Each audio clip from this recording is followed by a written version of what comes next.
जय हिंद साथियों, आज के क्लास में हम लोग देखेंगे क्रूड ऑयल डिस्टिलेशन यूनिट। इसमें बेसिकली हम लोग देखेंगे एटमॉस्फेरिक डिस्टिलेशन यूनिट क्या होता है, किस तरह वर्क करता है, इसका एनिमेशन वीडियो क्या होता है। ये सारे चीज़ हम लोग वीडियो के आगे देखने वाले हैं। तो एक छोटा सा चीज़ हम आपको बता दें कि प्रीवियस वीडियो में हम लोग देख चुके थे इलेक्ट्रिकल डिसाल्टिंग ऑफ क्रूड ऑयल। अगर आप लोग इलेक्ट्रिकल डिसाल्टिंग ऑफ क्रूड ऑयल का लेक्चर नहीं देखे हैं तो पहले वो देख लीजिए। कमेंट में आपको जो है डिस्क्रिप्शन में लिंक मिल जाएगा। अगर कहीं दिक्कत हो तो आप कमेंट भी कर सकते हैं। चलिए हम लोग शुरू करते हैं। क्रूड ऑयल डिस्टिलेशन यूनिट यानी कि CDU की बात करें तो ये दो प्रकार के होते हैं। एक है पहला आपका प्राइमरी यूनिट, दूसरा है सेकेंडरी यूनिट। प्राइमरी यूनिट में एटमॉस्फेरिक डिस्टिलेशन यूनिट आता है और वैक्यूम डिस्टिलेशन यूनिट आता है। सेकेंडरी यूनिट में थर्मल क्रैकिंग और कैटालिस्ट क्रैकिंग आता है। ठीक है, तो ये था आपका क्रूड ऑयल डिस्टिलेशन यूनिट का टाइप। ये दो प्रकार के होते हैं, प्राइमरी और सेकेंडरी। प्राइमरी में एटमॉस्फेरिक और वैक्यूम आता है, सेकेंडरी में थर्मल क्रैकिंग और कैटालिस्ट क्रैकिंग आता है। तो हम सबसे पहले प्राइमरी यूनिट देखेंगे। प्राइमरी यूनिट में दो आता है, एटमॉस्फेरिक और वैक्यूम। तो आज के वीडियो में हम लोग एटमॉस्फेरिक डिस्टिलेशन यूनिट का अध्ययन करेंगे। शुरू करते हैं एटमॉस्फेरिक डिस्टिलेशन यूनिट के कंस्ट्रक्शन से कि इसका कंस्ट्रक्शन कैसा होता है। तो इसमें एक फर्नेस होता है और आपका ये डिस्टिलेशन कॉलम टावर है और इसके बीच में जो देख रहे हैं प्लेट लगा हुआ है, परफोरेटेड प्लेट है ये सारे प्लेट लगे हुए हैं। तो हम लोग जो है यहीं से फीड को डालते हैं। नहीं तो अगर आप एग्जाम सेमेस्टर का एग्जाम दे रहे हैं तो आप क्या करेंगे, एग्जाम में ये डायग्राम सेम टू सेम बना देंगे तो आपका काम हो जाएगा। ठीक है, अब देखिए हम लोग जो है इसका थोड़ा वर्किंग देखते हैं कि इसका वर्किंग कैसे होता है। एटमॉस्फेरिक डिस्टिलेशन यूनिट के द्वारा हम लोग काम कैसे करते हैं। एकदम आसान है, एकदम आराम से सुनिए, हो जाएगा।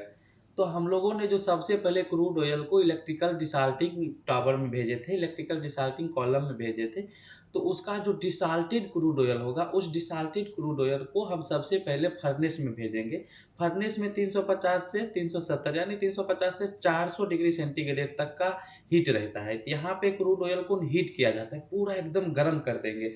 अब गर्म करने के बाद जो सुपर हीटेड क्रूड ऑयल बचेगा, उस सुपर हीटेड क्रूड ऑयल को, ठीक है, हम इस डिस्टिलेशन कॉलम में डालेंगे। अब डिस्टिलेशन कॉलम में क्या होगा ना मेरे भाई, अब देखिए डिस्टिलेशन कॉलम में जो है इस क्रूड ऑयल को एकदम सेंटर से मिडल से डालते हैं।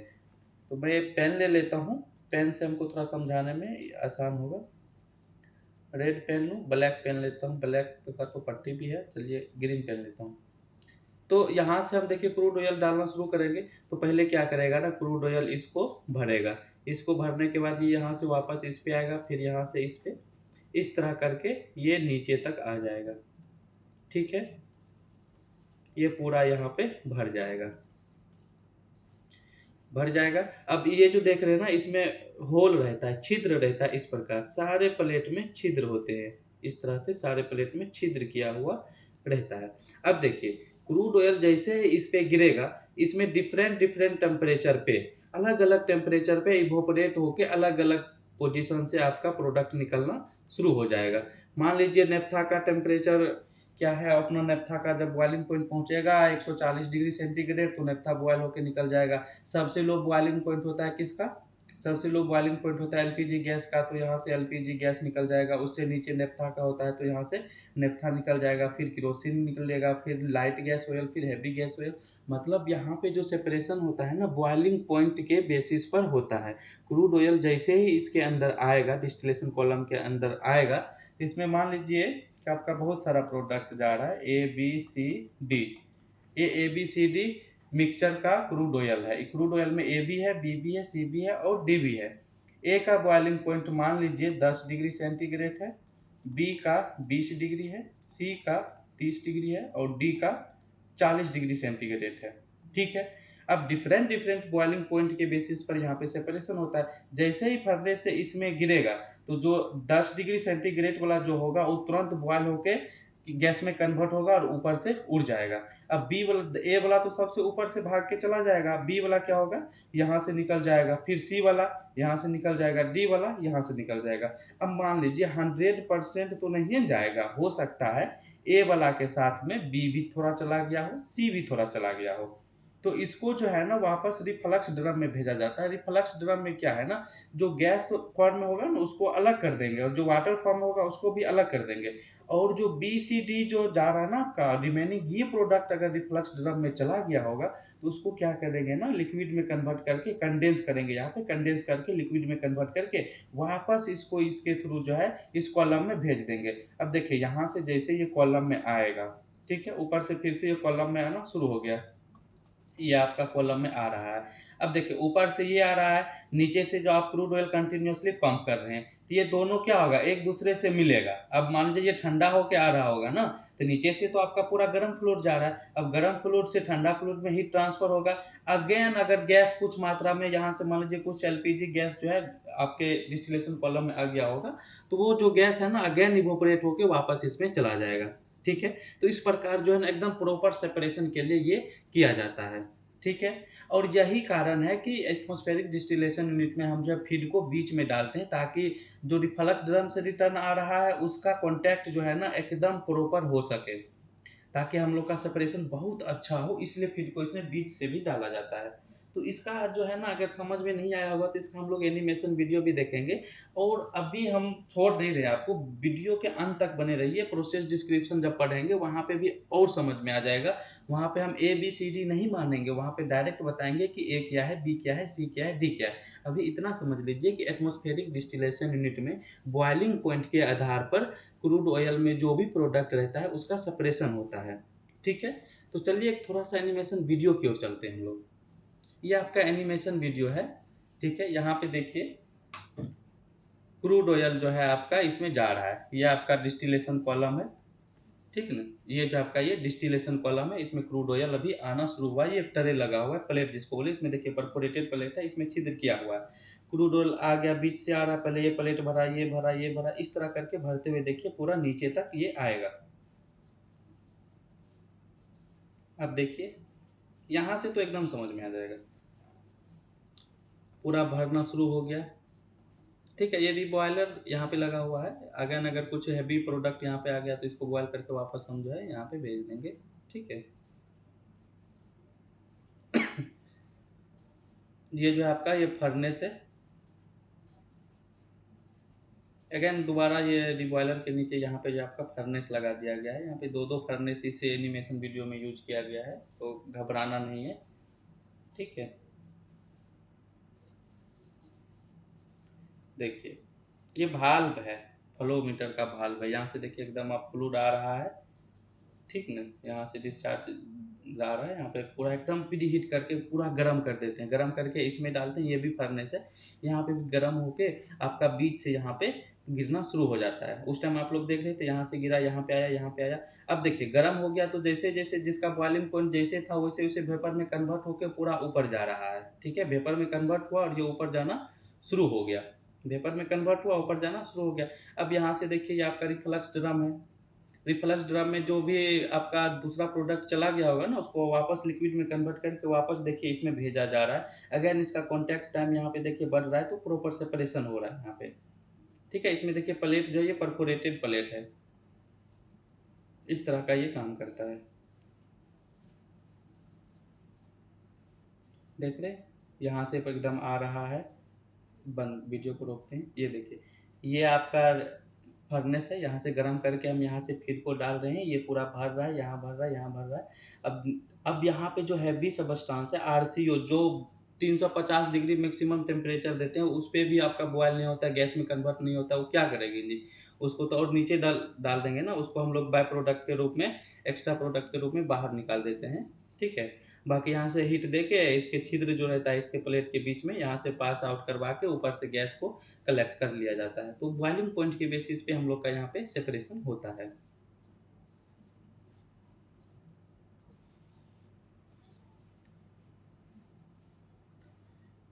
अब पूरा वीडियो आप यहाँ पे देख के समझ में आ गया होगा कि किस तरह काम करता है। तो atmospheric distillation of crude oil की बात करें तो देखिए एटमॉस्फेरिक डिस्टिलेशन, हम लेजर ले लेते हैं, अब प्रोसेस डिस्क्रिप्शन है। Atmospheric distillation of crude oil is the initial step in the refining process where crude oil is separated into the basic components based on their boiling points. Boiling point के basis पर crude oil में जो product रहता है उसका separation किया जाता है. Here as a detail description of the atmospheric distillation process. नीचे आपको डिटेल डिस्क्रिप्शन मिल जाएगा. सबसे पहले फीड प्रिपरेशन की बात करते हैं तो crude oil from storage tanks is pumped into the refinery's atmospheric distillation unit before entering the unit. देखिए, क्रूड ऑयल जो स्टोरेज टैंक में स्टोर करके रखते हैं उसको एटमॉस्फेरिक डिस्टिलेशन यूनिट में भेजने से पहले इलेक्ट्रिकल डिसाल्टर में भेजा जाता है साल्ट को रिमूव करने के लिए. अब इलेक्ट्रिकल डिसाल्टर कैसे काम करता है इसका वीडियो जो हम लोग इलेक्ट्रिकल डिसाल्टिंग नाम से अपलोड कर चुके हैं, लिंक डिस्क्रिप्शन में मिल जाएगा, वो आप देख लीजिए. तो आफ्टर इलेक्ट्रिकल डिसाल्टिंग हम लोग एटमॉस्फेरिक डिस्टिलेशन यूनिट में भेजते हैं. भेजने से पहले उसे हीट किया जाता है. तो the crude oil is heated to high temperature typically ranging from 350 degree centigrade to 400 degree centigrade in a furnace. तो क्रूड ऑयल को फर्नेस में भेज के 350 से 400 डिग्री सेंटीग्रेड तक हीट करते हैं. या this heating process is necessary to vaporise the various hydrocarbons present in the crude oil. Crude oil में जितना भी हाइड्रोकार्बन प्रेजेंट रहता है उसको वेपर में कन्वर्ट करने के लिए फर्नेस में हीट करना बहुत ज़्यादा जरूरी होता है. हीट यहीं पे हम लोग कर देते हैं. जैसे ही टावर में भेजते हैं वहाँ पे वेपर कन्वर्ट होकर वो उड़ना शुरू कर देता है. Introduction to the distillation column. अब देखिए, फर्नेस में जो क्रूड ऑयल को हमने गर्म कर दिया, अब बारी है कि उसको डिस्टिलेशन कॉलम में भेजा जाता है. कैसे भेजेंगे? तो the heated crude oil is then introduced into a tall vertical column. Tall vertical column जो है उसी का नाम है डिस्टिलेशन टावर या फ्रैक्शनेटिंग कॉलम. दो नाम है, डिस्टिलेशन टावर बोलिए या फ्रैक्शनेटिंग कॉलम बोलिए, ठीक है. उसमें भेजा जाता है. अब फ्रैक्शनेशन क्या है? Inside the distillation tower, the crude oil undergoes fractionation as it rises through a series or tray or packing material. The column is typically divided into several sections or cuts. उसमें हमने जो बताया था इस तरह करके, एक यहाँ से ट्रे था, एक नीचे, एक ऐसे ऐसे नहीं, बहुत सारा ट्रे लगा हुआ रहता था, सब ट्रे में परफोरेशन किया हुआ था. तो वही कह रहा है कि सेवरल सेक्शंस और cuts each operating eight a specific temperature range. सभी का ऑपरेटिंग जो है ना, सबका अपना अपना पार्टिकुलर टेम्परेचर का रेंज होता है. किस ट्रे का कितना टेम्परेचर रेंज है आगे अभी हम आपको बताएंगे. सेपरेशन कैसे होता है? देखिए, एज द क्रूड ऑयल स्कैन the column it begins to cool. ठंडा होगा. Different hydrocarbon fraction condense at a different height within the tower based on their boiling points. Lighter fraction with lower boiling points such as gases and naphtha rises to the top of the tower. Tower के ऊपर से आपका gas और naphtha निकल जाता है तुरंत, क्योंकि उसका बॉइलिंग पॉइंट सबसे कम होता है. While heavier fraction with higher boiling point such as diesel and residual fuel collect at the bottom. अब बाकी जिसका बॉइलिंग पॉइंट ज़्यादा होता है उसको हम लोग बॉटम से कलेक्ट कर लेते हैं. ऑब्वियस सी बात है, जिसका बॉइलिंग पॉइंट कम होगा वो ऊपर उठ जाएगा, वहाँ से ले लेंगे. जिसका कम होगा वो नीचे रह जाएगा. तो प्रोडक्ट कलेक्शन की बात करें तो at various level of draw offs along the distillation column the separated fractions are collected. These fractions include. अब देखिए कौन कौन सा प्रोडक्ट हम किस टेम्परेचर पे प्राप्त करते हैं. तो सबसे पहले एलपीजी प्राप्त करते हैं, लिक्विड पेट्रोलियम गैस, जिसका बॉइलिंग पॉइंट 50 से 90 डिग्री सेंटीग्रेड. जैसे ही 50 से 90 डिग्री सेंटीग्रेड पहुंचता है तो बॉइलिंग, ये आपका जो एलपीजी होता है ना, ये उड़ना शुरू हो जाता है. ये उड़ जाएगा, ये सबसे ऊपर से आपको मिल जाएगा. 50 से 90 पे एलपीजी उड़ जाएगा और ऊपर से आप कलेक्ट कर लेंगे. एलपीजी में C1 से C4 रहता है, ठीक है. अब नेफ्था की बात करते हैं. अब टेम्परेचर तो बढ़ाएंगे ना, 50-90 पे सारा एलपीजी कलेक्ट कर लिया आपने. फिर नेफ्था कितना पे कलेक्ट करेंगे? 110 से 140 डिग्री सेंटीग्रेड पे जो है आपका नेफ्था कलेक्ट हो जाएगा. जैसे ही टेम्परेचर 110 पहुंचेगा नेफ्था भी उड़ना शुरू कर देगा. नेफ्था उड़ गया. नेफ्था में C5 से C12 तक का कार्बन चेन रहता है. उसके बाद 140 के बाद 150 डिग्री सेंटीग्रेड जैसे ही क्रूड ऑयल का टेम्परेचर पहुंचेगा उस टेम्परेचर पे आपका केरोसिन उड़ना शुरू कर देगा. अब केरोसिन 250 तक आपका केरोसिन उड़ते रहेगा. इसमें आपका देखिए C13 से C20 मिल जाएगा. अब गैस ऑयल जो है 250 से 350 तक गैस ऑयल ही मिलेगा आपको, जिसका टेम्परेचर ये कार्बन चेन C21 से C30 है. आरसीओ की बात करें तो reduced crude oil.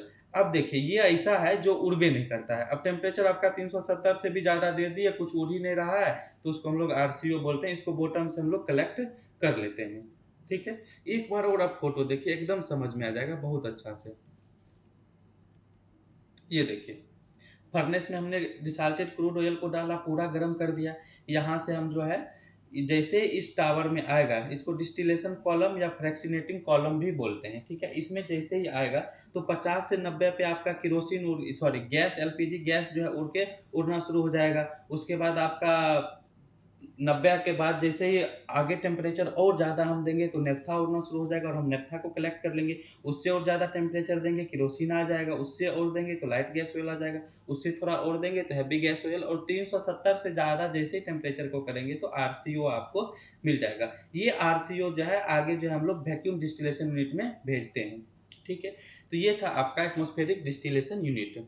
I hope आपको प्रॉपर समझ में आ गया होगा क्या होता है एटमॉस्फेरिक डिस्टिलेशन यूनिट। तो ये टेम्परेचर याद करना बहुत जरूरी है। ओवरहेड गैस देखिए, इसमें consisting of gas such as methane, ethane, propane and butane. सबसे ऊपर जो एलपीजी गैस नहीं निकलता है उसमें मीथेन, इथेन, प्रोपेन और ब्यूटेन रहता है। नेफ्था जो उससे थोड़ा नीचे आता है, ये है आपका a light liquid fraction used a feedstock for petrochemical production और blended into gasoline.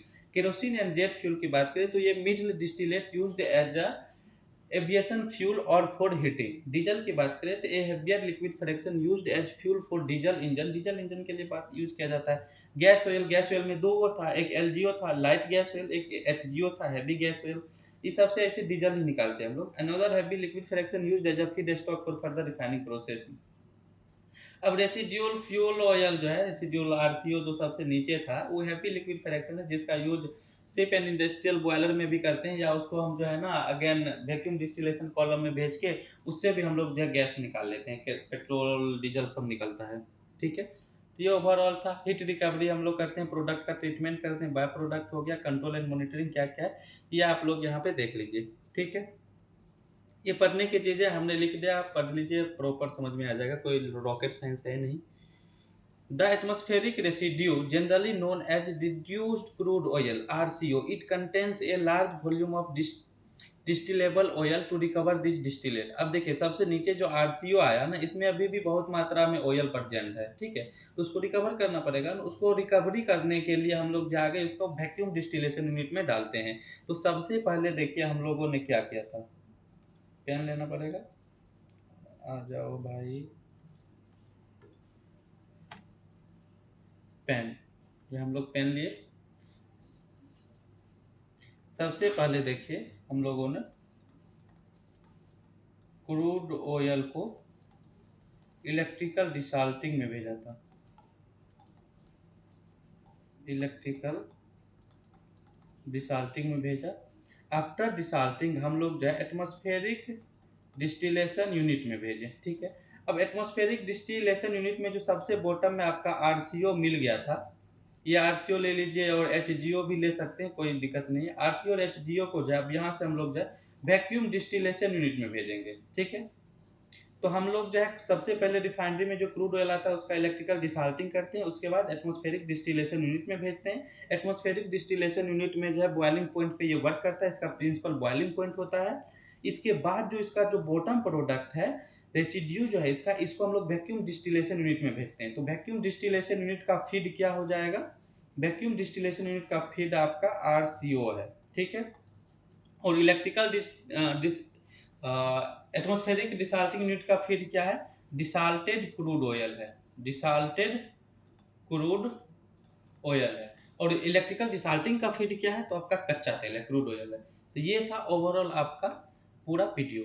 I hope आपको समझ में आ गया होगा। बहुत ही जल्द हम लेके आएंगे vacuum distillation unit. Thank you.